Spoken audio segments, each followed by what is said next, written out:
여러분 안녕하십니까? 2월 11일 월요일 굿모닝 YTN 시작합니다. 청와대가 2차 북미 정상회담을 위한 후속 실무 협상이 다음 주에 열릴 것이라고 밝혔습니다. 이 정상회담과 같은 장소인 베트남 하노이에서 열릴 것으로 보이는데요. 청와대는 또 한미 양국의 비핵화 해법에 차이가 없다는 점을 다시 한번 확인했다고 전했습니다. 김도원 기자입니다. 서울과 평양을 오가며 2차 북미 정상회담을 준비한 스티븐 비건 미 대북 특별대표가 한국을 떠났습니다. 평양에서 사흘 동안 실무 협상을 진행한 비건 대표는 얼굴에 미소를 머금고 출국장으로 향했습니다. 앞서 비건 대표는 정의용 청와대 국가안보실장과 만나 실무 협상 결과를 설명했습니다. 비건 대표는 협상에서 북미 양국이 서로 무엇을 요구하고 있는지 아주 구체적으로 빠짐없이 터놓고 얘기했다고 밝혔습니다. 실제로 뭔가를 주고받는 협상이라기보단 입장을 알아보는 유익한 기회였다는 설명입니다. 비건 대표는 또 다음 주에 아시아의 제3국에서 북한과 실무 협상을 이어가기로 했다고 말했습니다. 다음 주면 2차 북미 정상회담이 불과 열흘 앞으로 다가오는 점을 고려할 때 회담장인 베트남 하노이에서 협상이 이뤄질 것으로 보입니다. 청와대는 이번 북미 실무 협상을 통해 한미 양국의 비핵화 해법에 차이가 없음을 재확인했다고 평가했습니다. 비건 대표가 영어로 We are on the same page, 즉 양국의 의견이 같다고 말했다고도 소개했습니다. 이와 관련해 청와대 핵심 관계자는 이른바 스몰 딜은 우리 정부의 입장이 아니라고 강조했습니다. 이번 회담의 성과가 북한의 장거리 미사일 폐기와 미국의 일부 대북 제재 완화에 그칠 거라는 일각의 우려를 일축한 겁니다. 문재인 대통령과 트럼프 미 대통령은 조만간 전화 통화를 하고 2차 북미 정상회담에서 논의할 비핵화와 상응 조치의 내용에 대해 의견을 나눌 예정입니다. YTN 김도원입니다. 트럼프 대통령과 김정은 위원장이 묵을 숙소는 아직 발표되지 않았습니다. 두 정상의 숙소가 일종의 회담본부 기능을 할 것으로 보입니다. 예상 숙소를 김지선 기자가 둘러봤습니다. 하노이 시내 중심의 서호 남동쪽에 위치한 북한 대사관. 차로 불과 5분 거리에 멜리아 호텔이 있습니다. 북한 관료들이 하노이를 방문할 때 즐겨 찾는 곳으로 베트남 군에서 관리하고 있습니다. 경호와 보안이 최대 강점으로 꼽혀 김정은 위원장의 1순위 예상 숙소로 거론됩니다. 회담이 예정된 오는 27일과 28일 예약이 가능한지 묻자 단호한 답변이 돌아옵니다. Triều Tiên ấy ạ, rồi bác Kim Jong Un ấy bác có sang đây thì không biết là chị có biết thông tin gì? bí mật về lịch trình của khách bên em không thể tiết lộ được. 트럼프 대통령이 지난 2017년 하노이 방문 당시 머물렀던 메트로폴 호텔. 지난 1997년 미국과 베트남이 종전 20여 년 만에 만나 왜 그토록 치열하게 싸워야 했는지를 되짚어봤던 의미 있는 장소입니다. 이곳을 다시 찾을 가능성도 있지만 오바마 대통령이 머물렀던 메리어트나 부시 대통령이 있었던 쉐라톤이나 인터컨티넨탈 호텔을 택할 수도 있습니다. 이 호텔은 객실이 호수 위에 별채처럼 자리하고 있습니다. 연결된 다리만 차단하면 외부인의 출입을 통제할 수 있어 보안과 경호가 쉬운 구조입니다. 이 호텔들은 회담 예정일 전으로 모두 예약을 받지 않고 있습니다. 가장 관심이 집중될 회담장으로는 하노이 구도심에서 남쪽으로 떨어진 곳에 있는 베트남 국립 컨벤션 센터가 거론됩니다. 지난 2006년엔 에이펙 정상회의가, 2010년에는 동아시아 정상회의가 열리는 등 여러 정상들이 다녀간 경험이 있습니다. 함께 산책할 수 있는 호숫가도 있지만 두 번째 만남에선 지난 1차 때보다 더 긴 시간 담소를 나눌 가능성도 있어 정원이 갖춰진 고급 호텔이 만남의 장소가 될 수 있다는 관측도 나옵니다. 베트남 하노이에서 YTN 김지선입니다. 미 의회 전문 매체인 더힐은 지난 몇 달 동안 북미 간 협상이 난항을 겪어온 가운데 상원 의원들이 2차 정상회담에 대해 낮은 기대감을 표출하고 있다고 보도했습니다. 더힐은 상원 외교인 소속 공화당 민 롬리 상원 의원이 2차 북미 정상회담에 대해 희망사항은 많지만 특별한 기대는 없다고 말했다고 전했습니다.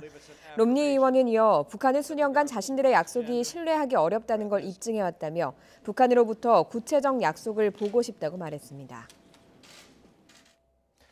미국과 중국이 오늘부터 베이징에서 무역 협상을 이어갑니다. 협상 시한인 다음 달 1일 이전에 무역 전쟁을 해결할 수 있는지를 결정하는 중대한 분수령이 될 것으로 보입니다. 김원배 기자가 보도합니다. 미국과 중국이 오늘 베이징에서 차관급 무역 협상을 시작합니다. 미국 측에서는 제프리 게릿이 무역대표부 부대표가 협상을 이끕니다. 이어 14일과 15일에는 역시 베이징에서 고위급 무역 협상이 이어집니다. 미국 측에서는 로버트 라이트하이저 무역대표부 대표와 스티븐 무누신 재무장관이 참석합니다. 이번 고위급 무역 협상에서도 중국의 지식재산권 침해 문제와 미국 기업에 대한 중국의 기술 이전 강요 문제 등이 주요 이슈가 될 것으로 보입니다. 미국은 이러한 이슈를 구조적 문제라고 규정하고 핵심 쟁점으로 삼고 있고 중국은 첨단 기술 육성 정책인 중국 제조 2025에 타격을 줄 수 있다는 이유로 완강하게 버티고 있는 것으로 알려졌습니다. 이와 관련해 중국 공산당 기관지 인민일보의 자매지 한구15와 글로벌 타임스는 어제 공동사설을 통해 중국 제조 2025를 포기할 수 없다는 뜻을 밝혀 이번 고위급 협상의 귀추가 주목되고 있습니다. 이들 매체는 미국의 압박에 대해 중국은 지식재산권 등 다양한 분야에서 개혁 개방의 강도를 높일 계획이지만 첨단 기술을 발전시킬 권리를 빼앗을 수는 없다고 반발했습니다. 이달 말 미중 정상회담이 사실상 무산된 가운데 이번 주 미중 고위급 무역 협상은 휴전 시한인 3월 1일 이내에 무역 협상이 타결될 수 있을지를 결정할 중대한 분수령이 될 것으로 보입니다. YTN 김원배입니다. 양승태 전 대법원장이 오늘 사법부 수장 출신으로는 처음으로 재판에 넘겨집니다. 사법농단 의혹 전반에 관여한 만큼 검찰이 작성한 공소장은 300조 가까이 될 정도로 분량이 방대합니다. 신지원 기자가 보도합니다. 서울중앙지방검찰청은 양승태 전 대법원장을 구속 만기일을 하루 앞두고 재판에 넘길 방침입니다. 일제 강제징용 소송 등 민감한 재판에 부당 개입하고 비판 성향 법관들에게 인사 불이익을 주는 등 혐의만 40여 개가 넘습니다. 워낙 혐의가 광범위하다 보니 검찰이 준비한 공소장만 290여 쪽에 이르는데 박근혜 전 대통령이 국정농단 사건으로 기소될 때보다 2배 정도 많고 이명박 전 대통령의 다스 사건 공소장의 4배에 가까운 분량입니다. 양 전 대법원장은 여전히 혐의를 부인하는 입장이지만 사법부 수장으로는 처음으로 법정에 피고인으로 서게 되는 불명예는 피할 수 없게 됐습니다. 양승태 사법부 시절 법원행정처장을 지낸 박병대, 고영한 전 대법관도 함께 재판에 넘겨집니다. 박 전 대법관은 고교 후배의 탈세 혐의 사건부터 일제 강제징용 소송까지 각종 재판에 부당하게 개입한 혐의를, 고 전 대법관은 재판 개입 의혹과 함께 부산고등법원 판사의 비위를 무마한 혐의 등을 받고 있습니다. 사법농단 의혹의 핵심 실무자인 임종헌 전 법원행정처 차장도 추가 기소될 예정입니다. 지난해 재판 개입 혐의 등으로 구속 기소된 임 전 차장은 국회의원들의 재판 민원을 담당 재판부에 전달한 혐의로 지난달 추가 기소됐습니다. 이번에는 판사들에 대한 무리야기 법관 문건을 만들고 실제 인사 불이익을 준 혐의가 추가될 예정입니다. 검찰이 핵심 책임자들을 재판에 넘기면 지난해부터 8개월 넘게 이어진 사법농단 수사는 사실상 마무리 단계에 접어들게 됩니다. 검찰은 되도록 이번 달 안에 보강 수사를 거쳐 다른 전현직 판사들도 재판에 넘길 방침입니다. YTN 신지원입니다.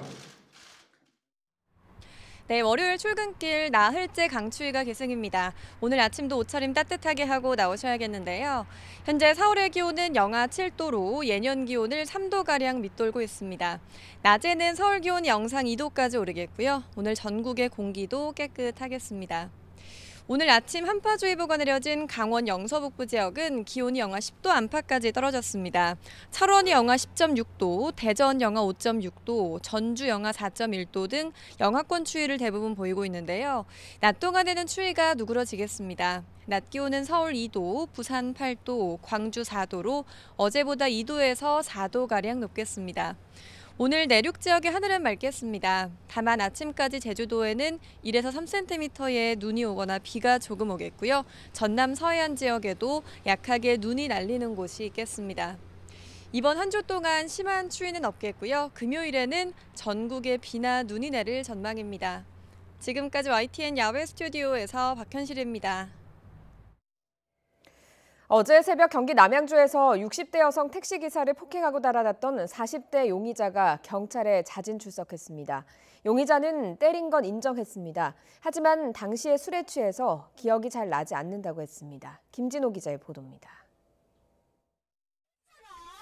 택시 안 조수석에 앉은 승객이 여성 택시기사에게 쉴 새 없이 주먹을 휘두릅니다. 택시기사가 양팔을 들어 필사적으로 막아보지만 아랑곳하지 않습니다.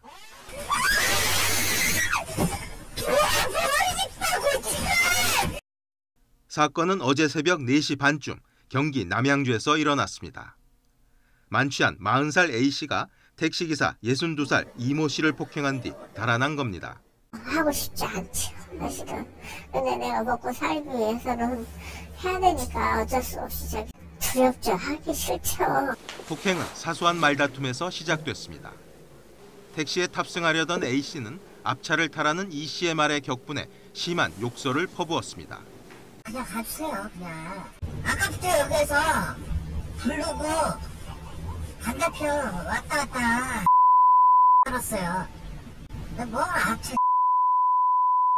계속된 욕설에 E씨가 항의하자 달리는 차의 운전대를 붙잡아 틀기까지 합니다. 짜증나서 그랬으니까 집 앞까지만 좀 제발 부탁인데 가주세요. 급히 차량을 세웠지만 남성은 무차별 폭행을 퍼부은 뒤 사라졌습니다. E씨는 입이 찢어지고 얼굴에 심한 타박상을 입어 병원에서 치료를 받고 있습니다. 전담팀을 꾸려 긴급 수사에 나선 경찰이 A씨의 집을 찾아내 가족들에게 이 사실을 알렸고 결국 A씨가 어젯밤 경찰에 자진 출석했습니다. 누구하고 뭐 싸웠다는 거는 인정을 해요. 때렸다는 거는 인정하는데 근데 정확하게 기억이 안 난다.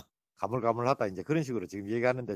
경찰은 A씨를 상대로 범행 동기 등을 조사한 뒤 구속영장 청구 여부를 결정할 예정입니다.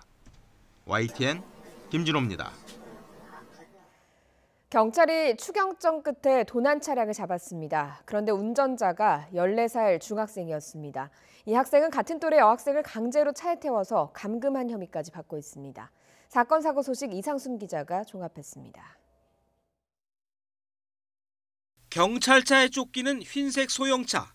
좁은 시내 도로를 맹렬히 질주합니다. 길이 막히자 중앙선을 휙 넘어 반대편 인도로 올라서더니 사거리에서 다시 중앙선을 넘어 도망갑니다. 직진 차로에서 속도를 더욱 높여보지만 결국 경찰차에 포위되고 말았습니다. 그런데 차량 운전자를 잡고 보니 14살 중학생 김모군이었습니다. 황당했죠. 저희들은 좀 나이 좀 먹은 어른인 줄 알았죠. 근데 10대로 보니까 10대 얘기가 있으니까 황당했죠. 김군이 차를 훔친 건 어제 새벽 3시 반. 다른 친구 4명과 합류한 김군은 SNS로 알고 지내던 14살 A양을 강제로 차에 태운 채 7시간 동안 운전한 혐의도 받고 있습니다. 시커먼 연기가 화분 제조 공장 건물을 에워쌌습니다. 화분을 만드는 합성 수지에 불이 옮겨붙어 불길이 더 거셌습니다. 119 소방대가 1시간 만에 불을 껐습니다. 공장 기숙사에 캄보디아인 근로자 9명이 있었지만 무사히 대피했습니다. 소방당국은 화재 원인과 재산 피해 규모를 조사하고 있습니다. 이에 앞서 어제 낮 12시 50분쯤에는 전남 여수시의 한 선착장 근처에 있던 컨테이너가 불에 탔습니다. 이 불로 컨테이너에 있던 65살 조모 씨가 숨지고 동생 57살 조모 씨는 가벼운 화상을 입었습니다. 동생 조 씨는 경찰 조사에서 어젯밤 컨테이너에 전기가 들어오지 않아 휴대용 버너를 켜놓았다고 진술했습니다. 경찰은 일단 만취 상태였던 조 씨가 불이 나자 혼자만 빠져나온 것으로 보고 정확한 사고 경위를 조사하고 있습니다. YTN 이상순입니다.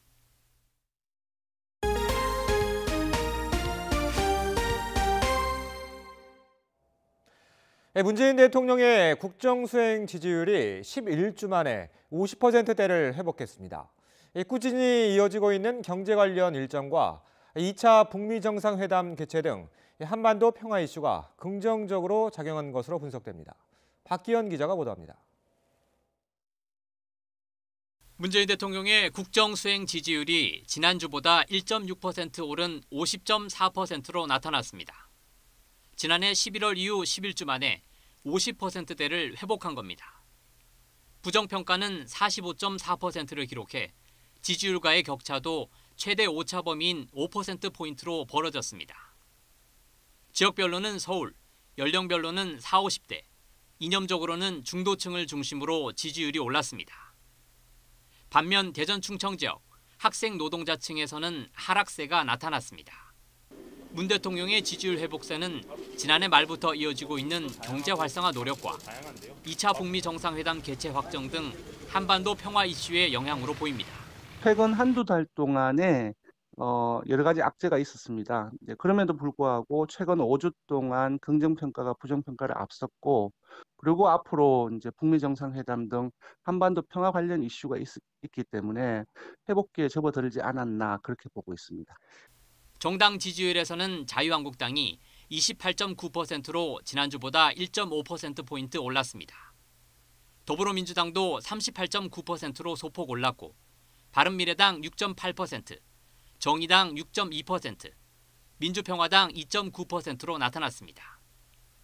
민주당은 3주 동안 이어진 하락세를 멈췄고, 한국당은 황교안 전 총리의 입당으로 당권 경쟁이 본격화된 뒤 4주 연속 상승세를 기록했습니다. 이번 여론조사는 지난 7일부터 이틀 동안 전국 19세 이상 유권자 1,500여 명을 대상으로 실시됐으며, 자세한 내용은 리얼미터와 중앙선거 여론조사 심의위원회 홈페이지에서 확인할 수 있습니다. YTN 박기현입니다. 청와대 특별감찰반의 민간인 사찰 의혹을 제기한 김태우 전 수사관이 추가 폭로에 나섰습니다.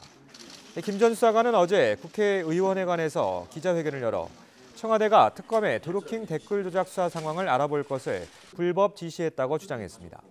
김 전 수사관은 지난해 7월 25일 이인걸 당시 청와대 특별감찰반장이 드루킹이 특검에 USB를 제출했다는 언론 보도를 확인해 볼 것을 텔레그램 메시지를 통해 지시했다고 말했습니다.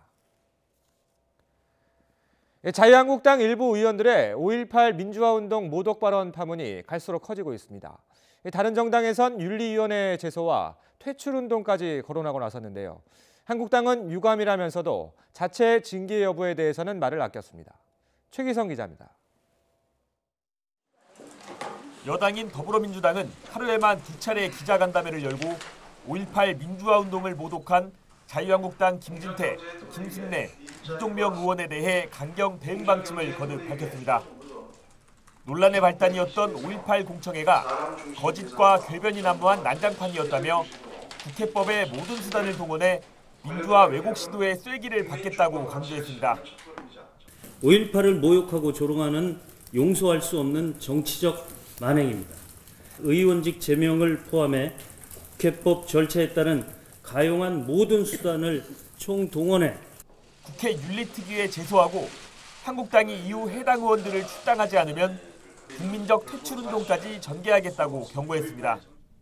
자유한국당이 응분의 조치를 취하지 않으면 우리는 한국당을 제외한 야3당과 함께 이들 의원에 대한 국민적 퇴출운동을 전개할 것입니다. 호남을 지지 기반으로 둔 민주평화당은 특별위원회까지 꾸리고 국회 차원의 제명은 물론 모욕죄 혐의 등으로 해당 의원들을 고소 고발하기로 했습니다. 나치 학살을 부정하면 처벌하도록 하는 것이 독일의 법규입니다. 자유한국당은 학살자의 후예인지 이를 분명히 자신의 정체성을 밝혀야 합니다. 자유한국당 내부에서도 비판 목소리가 터져 나왔습니다. 한국당 김병준 비상대책위원장과 장제연 의원은 역사적 사실이 아닌 것으로 밝혀진 부분에 대한 의혹 제기는 곤란하다며 당이 과거로 가는 것에 대해 참담함을 느낀다고 지적했습니다. 나경원 원내대표도 이미 밝혀진 역사를 두고 거꾸로 가는 것은 맞지 않다며 5.18 희생자에게 아픔을 줬다면 유감을 표시한다고 말했습니다. 5.18 민주화 운동의 역사적 의미에 대해서는 높이 평가합니다. 일부 의원들의 발언이 5.18 희생자들에게 아픔을 주었다면 그 부분에 대해서 유감을 표시합니다. 다만 윤리위 제소나 출당 관련 질문에는 구체적인 답변을 피했습니다. 이런 가운데 논란의 당사자 가운데 한 명인 한국당 김진태 의원은 문제될 것이 없다며 개의치 않는다는 반응을 보였습니다. 하지만 당 안팎의 비난이 쏟아지고 있는 가운데 법적 조치까지 거론되면서 자유한국당의 5.18 모독 공청회를 둘러싼 후폭풍은 더욱 거세질 전망입니다. YTN 최기성입니다. 이와 함께 논란이 되고 있는 5.18 진상규명조사위원회 임명 여부가 이르면 오늘 결정될 것으로 보입니다. 청와대 고위 관계자는 임원 검증과 임명에 대해 내부 논의가 있었다면서 오늘 문재인 대통령에게 보고해 결정할 예정이라고 밝혔습니다. 또 일부 위원에 대해 자격 미달 논란이 제기되고 있는 상황도 알고 있다고 설명했습니다. 자유한국당 내부에선 북미 정상회담과 겹친 전당대회 일정을 놓고 파열음이 계속 이어지고 있습니다. 후보 6명은 일정을 바꾸지 않으면 후보자 등록도 하지 않겠다고 당을 압박했습니다. 김주영 기자가 보도합니다. 자유한국당 당대표 선거에 나설 예정이던 오세훈, 심재철, 안상수, 주호영, 정우택 등 후보 5명이 긴급 회동을 가졌습니다. 제2차 북미 정상회담과 같은 날 열리는 전당대회를 연기해달라며 함께 보이콧 성명까지 냈던 후보들입니다. 이들은 전당대회를 최소 2주 이상 연기해야 한다고 기존 주장을 거듭 내세웠습니다. 당 지도부를 선출하기 위한 227 전당대회는 2주 이상 연기돼야 한다. 만약 지도부가 요구를 받아들이지 않는다면 오는 12일 예정된 후보자 등록을 하지 않겠다고 강경한 입장까지 밝혔습니다. 함께 성명에 참여했던 홍준표 전 대표 역시 전화로 동의 의사를 밝힌 것으로 확인됐습니다. 결국 당대표 출사표를 낸 8명 후보 가운데 황교안 전 총리와 김진태 의원만 남을 가능성이 커졌습니다. 이에 대해 당 지도부와 선거관리위원회는 최대한 후보들이 돌아오도록 설득하겠지만 일정 변경은 어렵다고 선을 그었습니다. 박관용 당 선거관리위원장은 정해진 원칙을 바꿀 수 있겠느냐며 만약 일정을 바꾸는 결정이 난다면 자신은 위원장직에서 물러나겠다고 엄포를 놓았습니다. 이처럼 당 지도부와 유력 후보 모두 강경한 입장을 바꾸지 않으면서 3주도 채 남지 않은 한국당 전당대회는 파행이 불가피해 보입니다. YTN 김주영입니다. 황교안 전 국무총리는 박근혜 전 대통령 측의 홀대 주장과 관련해 사실이 아니라고 반박했습니다. 황 전 총리는 자신의 SNS에 연관 검색어에 이 배신론과 한계론이 등장하고 어느 당권 주자는 황교안이 진박 논란에 휘둘릴 약체 후보라고 폄하하지만 모두 사실이 아니라고 강조했습니다. 민주평화당 박지원 의원은 황교안 전 총리가 박근혜 전 대통령 측의 이른바 홀대 주장에 대해 당시 특검을 연장해주지 않는 등 최대한 잘 도와주려고 했다고 말한 것과 관련해 소인배스럽다며 강하게 비난했습니다. 박 의원은 자신의 페이스북을 통해 공안검사와 법무부 장관, 총리까지 역임한 분이 평소에 강조하던 법과 원칙을 팽개치고 박 전 대통령을 돕기 위해 특검 연장 신청을 기각한 것 아니냐고 꼬집었습니다.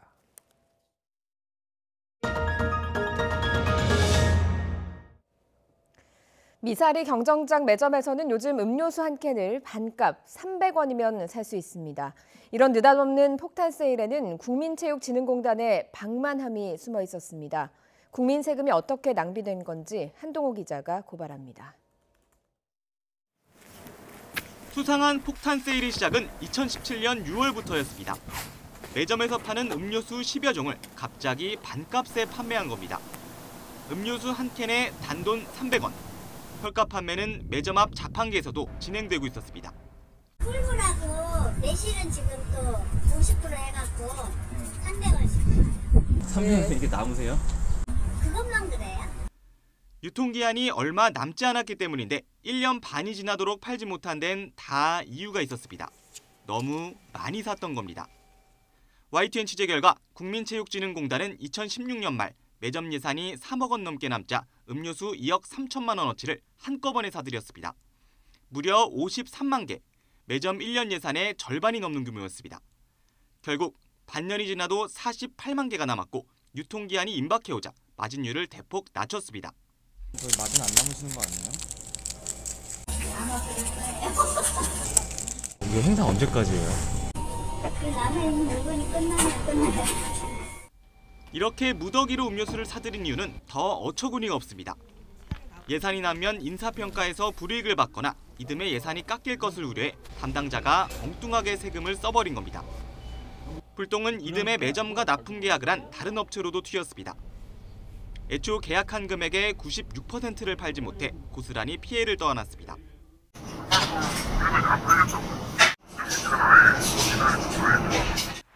공단은 감사를 통해 이 같은 사실을 확인하고 담당자에 대한 징계를 검토하고 있습니다. 한순간의 잘못된 판단으로 스포츠 산업 육성과 체육 인재 양성에 쓰일 수 있었던 예산 수억 원은 이미 허투루 써버려 환수가 불가능한 상황입니다. YTN 한동우입니다. 한미 양국이 1년 가까이 끌어온 방위비 분담금 특별협정을 최종 타결하고 가서명했습니다. 올해 우리 정부가 부담해야 하는 주한미군 주둔 비용은 1조 389억 원입니다. 유효기간이 1년이라 조만간 다시 협상 테이블에 앉아야 합니다. 한현희 기자입니다. 해를 넘겨서까지 진행된 긴 협상 끝에 한미 양국이 방위비 분담금 협정을 타결했습니다. 총액과 유효기간을 두고 팽팽히 맞서던 한미 양측이 한 발씩 양보한 결과입니다. What has been a very long process, but ultimately a very successful process that has brought to this point of the two of you initiating this important agreement today. 올해 우리가 내야 할 분담금은 지난해 분담액 9,602억 원에 국방 예산 인상률 8.2%를 적용한 1조 389억 원. 협정 유효기간은 1년으로 정해졌습니다. 미국이 항공모함 등 전략자산 전개 비용 등을 우리 측에 분담하게 하려고 제기했던 이른바 작전 지원 항목 신설 요구는 철회됐습니다. 또 방위비 분담금 집행의 투명성과 책임성을 높일 방안들도 마련됐는데 군사건설 분야에서 예외적 추가 현금 지원을 철폐하고 군수지원 미집행 지원분의 자동 이월도 제한하기로 했습니다. 아울러 상시 협의체인 제도 개선 워킹그룹을 구성해 제도를 중장기적으로 개선하는 방안을 협의하기로 했습니다. Agreement, I think that will strengthen transparency and strengthen and deepen our cooperation in the alliance. 협정은 가서명 뒤 법제처 심사와 국무회의, 대통령 재가 등을 거쳐 정식 서명되고 4월쯤 국회에서 비준 동의안을 의결하면 정식으로 발효됩니다. 진통 끝에 결국 합의에는 도달했지만 유효기간이 1년으로 정해지면서 조만간 내년 이후 적용될 협정을 위한 협상이 시작될 전망입니다. YTN 한현입니다. 어제 포항 앞바다에서 규모 4.1의 지진이 났습니다. 2년 전 큰 지진을 겪은 지역이라 걱정이 컸는데 먼 바다에서 일어난 지진이어서 다행히 피해는 없었습니다. 이윤재 기자의 보도입니다. 포항 북구 동쪽 50km 해상에서 규모 4.1의 지진이 일어났습니다. 비교적 먼 바다에서 일어났고 진앙의 깊이가 땅속 21km로 깊어 큰 진동은 전달되지 않았습니다. 주민 대부분은 지진을 알아채지 못했고 포항에서 지진을 느꼈다는 119 신고도 3건에 그쳤습니다. 밥 먹다가 뉴스 보고 봤거든요. 봐서 지진 났는 거 알았거든요. 아무렇지도 않아요. 한번 공포에 떨려가지고 한번 맞아 나왔지. 응하면 공포에 떨려한 거든요. 오히려 진앙에서 100km 정도 떨어진 부산과 울산, 경북 경산 등에서 지진을 느꼈다는 제보가 이어졌습니다. TV 시청하고 있는데 건물이 한 2번 정도인가 흔들흔들했어요. 그래서 제가 그래서 시계를 보니까 12시 54분이었던가 그렇게 기억하고 있습니다. 전화하면 진동나는 거 그런 느낌이 들었어가지고 제 주머니 전화했는 줄 알고 봤는데 그게 아니고 바닥이 흔들리는 거예요. 규모 2.5의 여진까지 이어졌지만 다행히 피해는 없었습니다. 경주와 울진에 있는 원자력 발전소는 정상 운행했고 포스코 포항제철소도 문제없이 가동됐습니다. 하지만 지난 2017년 11월 규모 5.4의 지진으로 큰 피해를 봤던 포항 주민은 또 한 번 놀란 가슴을 쓸어내려야 했습니다. YTN 이윤재입니다. 최근 미세먼지 등으로 집에서 운동하는 홈트레이닝이 인기를 끌고 있는 가운데 가정용 운동기구 때문에 어린이 안전사고도 자주 일어나는 것으로 나타났습니다. 한국소비자원은 최근 3년 동안 접수된 가정 내 운동기구 관련 사고는 모두 207건으로 10살 미만 어린이가 61%를 차지했다고 밝혔습니다. 10살 미만 사고는 주로 실내 자전거나 러닝머신 틈에 끼거나 떨어지는 사례로 특히 3살 이하의 영유아 사고가 절반을 차지했습니다.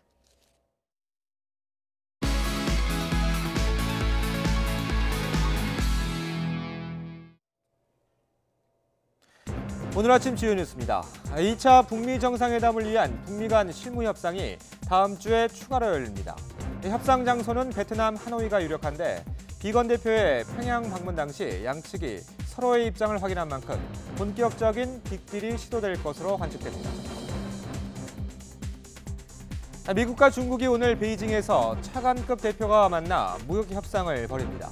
14일과 15일에는 미 무역대표부 대표와 재무장관이 참석하는 고위급 협상이 열리게 돼 이번 주가 협상 타결의 중요한 고비가 될 전망입니다. 사법농단 의혹으로 구속된 양승태 전 대법원장이 오늘 재판에 넘겨집니다. 박병대 고용한 전 대법관도 함께 기소될 예정이어서 8개월 넘게 이어진 수사가 사실상 마무리될 것으로 보입니다. 영국 프리미어리그 토트넘의 손흥민이 레스터 시티와의 경기에서 3경기 연속골을 기록했습니다. 하프라인부터 60m를 드리블해 왼발 슛을 터뜨려 팀의 3대1 승리를 이끌었습니다. 오늘 아침 주요 뉴스였습니다.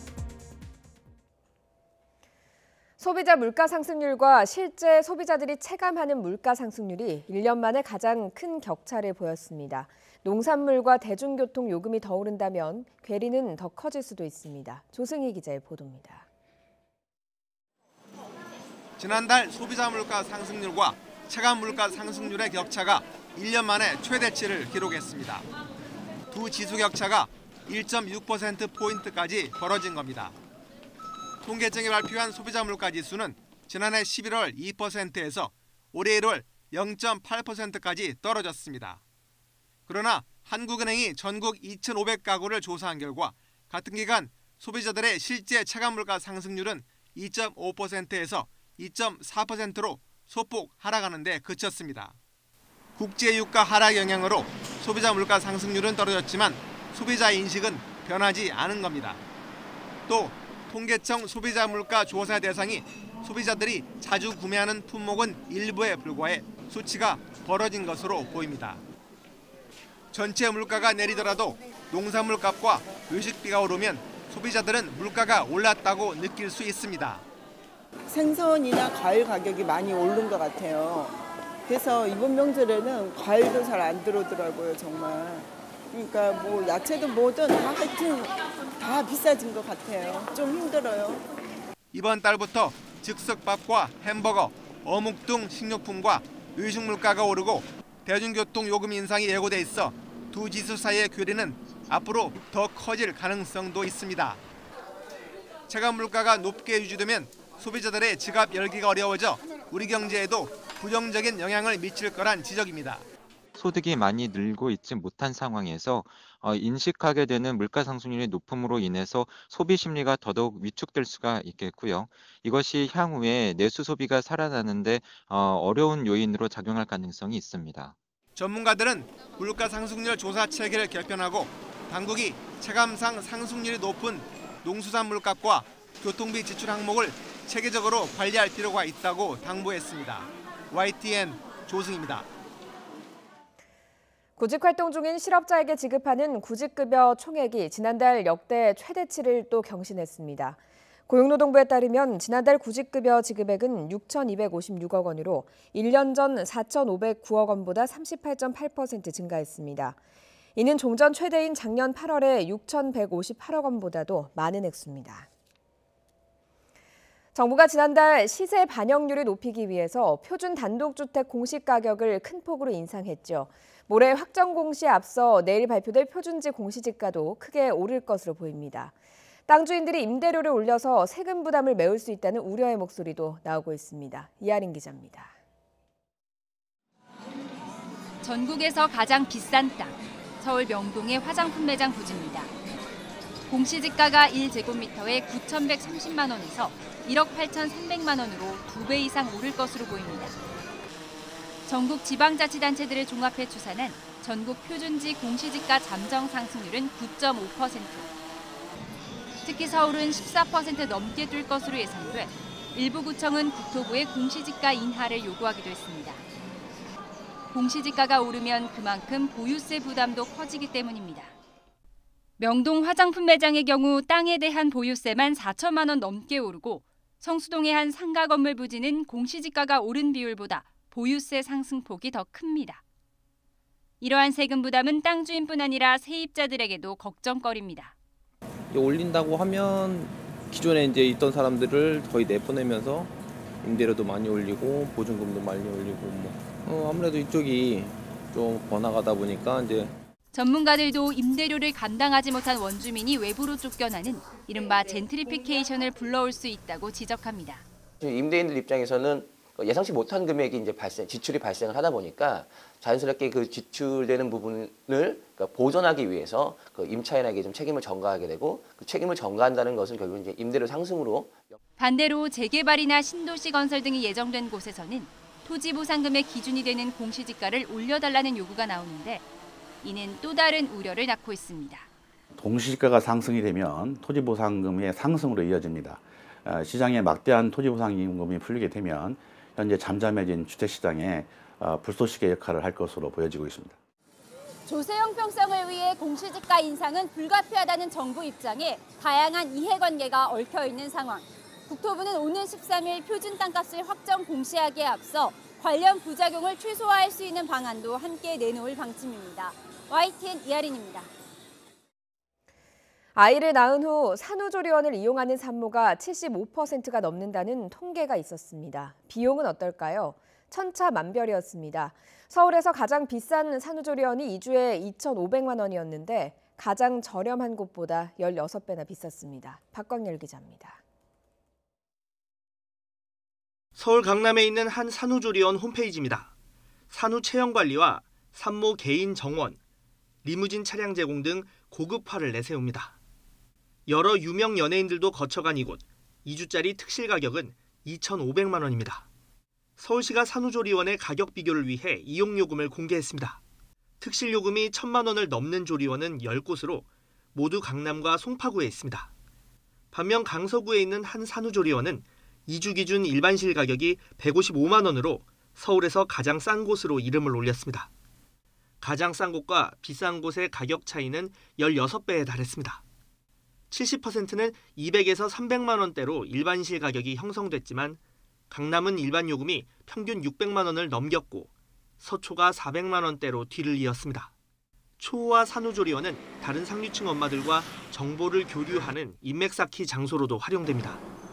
지나치게 과한 비용이 지출이 된다든지 산모들의 마음을 이용해서 지나친 상업주의가 만들어지게 되면 거기서부터 상대적인 박탈감이라든지 무력감을 느낄 수 있게 되는 거죠. 전문가들은 지나치게 고가의 산후조리원을 굳이 이용할 필요는 없다고 조언합니다. 비싼 이용 가격이 반드시 양질의 산후조리를 의미하지는 않기 때문입니다. 그거는 산후조리하고는 아무 상관없는 가격이거든요. 지역이나 임대료라든지 마사지 부가적이기 때문에 산부인과 의학적으로 이제 관련이 있을 그런 거는 없어요. 최근 통계를 보면 산모의 75%가 산후조리원을 이용하는 것으로 조사됐습니다. 선택이 아닌 필수로 자리 잡는 상황에서 저렴한 가격에 양질의 서비스를 제공해주는 국공립 산후조리원이 더 필요하다는 지적입니다. YTN 박광렬입니다. 서울시가 올해 전기차 13,600대와 수소차 300대 보급을 목표로 오늘부터 1차 보조금 접수에 들어갑니다. 구매 보조금은 전기차의 경우 최대 1,350만 원, 수소차는 차값의 절반가량인 3,500만 원을 정액으로 지원합니다. 지난 설 연휴에 갑자기 세상을 떠난 윤한덕 중앙응급의료센터장의 연결식이 어제 엄수됐습니다. 유가족과 동료들은 고인의 못다 이룬 꿈을 함께 나가겠다고 다짐했습니다. 부정원 기자가 보도합니다. 윤 센터장이 집보다 더 오래 머물렀던 집무실. 굳게 닫힌 빨간 철문 앞에서 가족과 동료들은 발걸음을 떼지 못합니다. 60년 된 낡은 건물, 4평당 이제 집무실. 숱한 밤 그 안에서 싸운 당신의 시간을 우리는 미처 잡아주지 못했습니다. 평소 집에 들어가는 날이 거의 없을 정도로 열정적으로 일했던 아버지.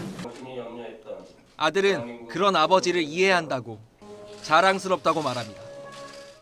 이제 미안해할 필요 없다고 말하고 싶습니다.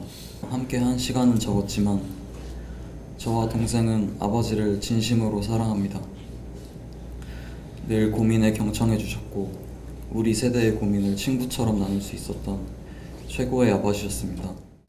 지역별 권역 외상센터 설치부터 의료진이 탑승해 응급 환자를 옮기는 닥터 헬기 도입까지 곳곳에 남겨진 고인의 발자취는 너무도 깊고 넓습니다.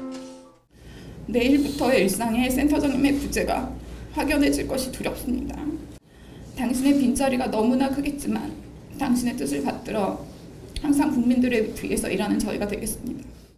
응급 환자가 제때 적절한 치료를 받을 수 있는 나라. 남겨진 동료들은 고인이 하늘나라에서도 이 꿈을 위해 노력할 것을 믿어 의심치 않습니다. 이제 선생님과 함께 하늘에서 더욱더 많은 일을 하고자 합니다. 생명이 꺼져가는 환자를 싣고 비행할 때 정확한 술기를 행할 수 있도록 저희들의 떨리는 손을 잡아주실 것을 믿습니다. 연결식을 마친 뒤 윤 센터장은 집무실이 있던 병원 행정동을 한 바퀴 돈 뒤 경기도 포천 장지에 안치됐습니다. 정부는 응급의료체계 발전에 헌신한 고인을 국가유공자로 지정하는 방안을 검토하고 있습니다. YTN 부장원입니다. 전북 전주의 한 산후조리원에서 발생한 호흡기 세포융합 바이러스, 즉 RSV 감염 확진자가 3명으로 늘었습니다. 전북 보건당국은 해당 산후조리원 종사자 1명이 RSV 확진 판정을 받았다고 밝혔습니다. 이로써 산후조리원에 있던 신생아 2명을 포함해 RSV 확진자는 모두 3명으로 늘었습니다. RSV는 소아와 성인에게 감기와 기관지염, 폐렴, 모세기관지염을 일으키는 바이러스입니다. 오는 15일부터 고농도 미세먼지 비상저감 조치가 전국으로 확대되고 민간 부문도 의무적으로 참여해야 합니다. 또 비상저감 조치가 내려지면 학교 휴업이나 수업 단축도 할 수 있게 됐습니다. 황선욱 기자가 보도합니다.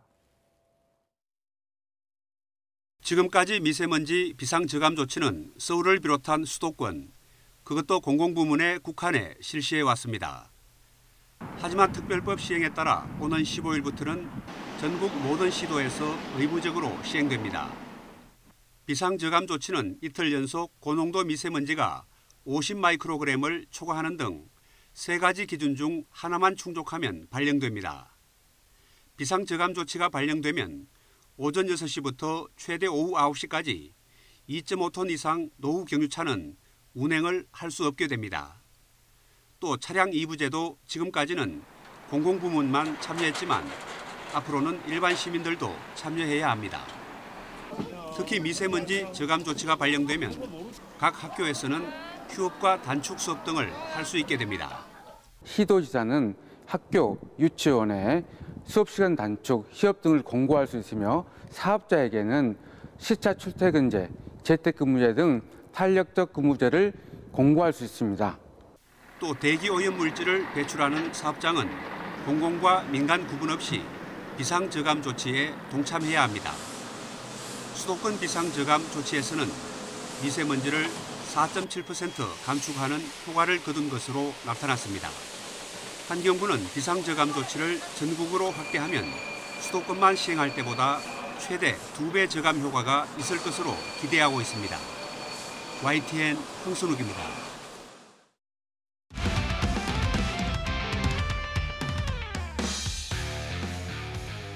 스포츠 뉴스입니다. 프리미어리그 토트넘의 손흥민이 3경기 연속골로 리그 11호 골을 장식하며 팀의 4연승에 쐐기를 박았습니다. 토트넘은 리그 3위를 유지했습니다. 서봉국 기자입니다. 2대1로 앞서던 후반 추가 시간, 시소코의 패스로 역습기회를 잡은 손흥민이 질풍 같은 단독 드리블에 나섭니다.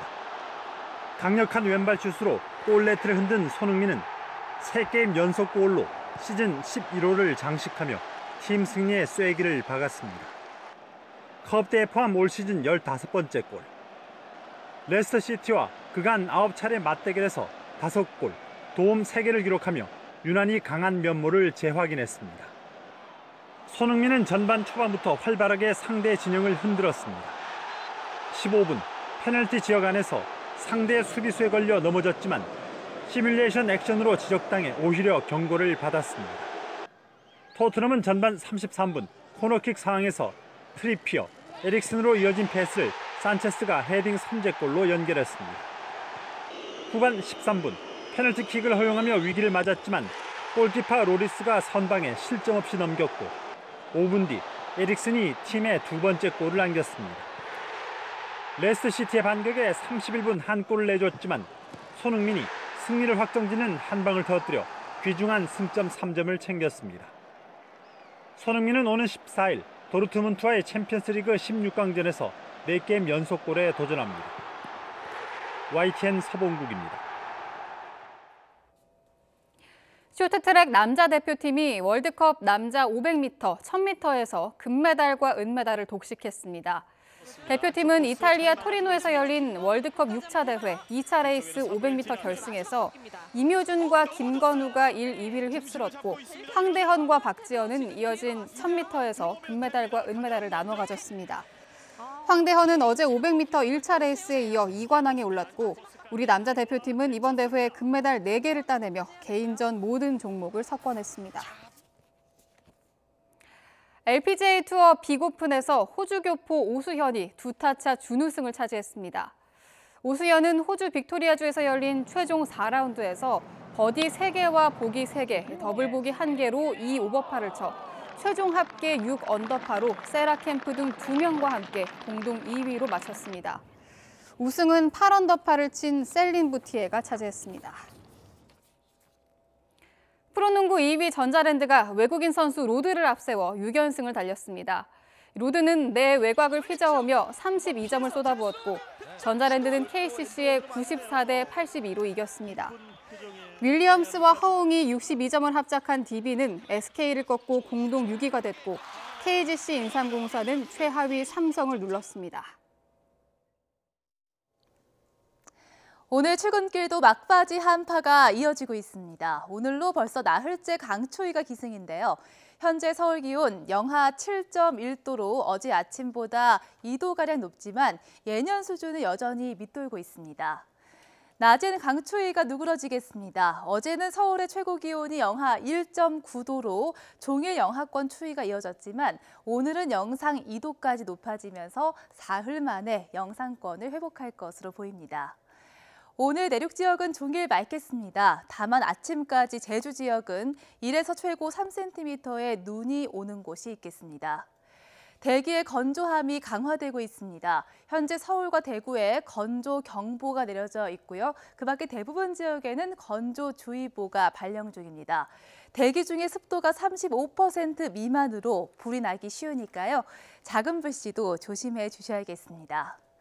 내일은 기온이 더 올라서 예년 이맘때 기온을 회복할 것으로 예상됩니다. 현재 기온 서울 영하 7.1도, 낮 기온은 영상 2도까지 오르겠습니다. 금요일엔 전국에 한 차례 비나 눈이 오겠고요. 이후 큰 추위는 없겠습니다. 날씨 정보였습니다. 굿모닝 YTN 2부 잠시 뒤에 이어집니다.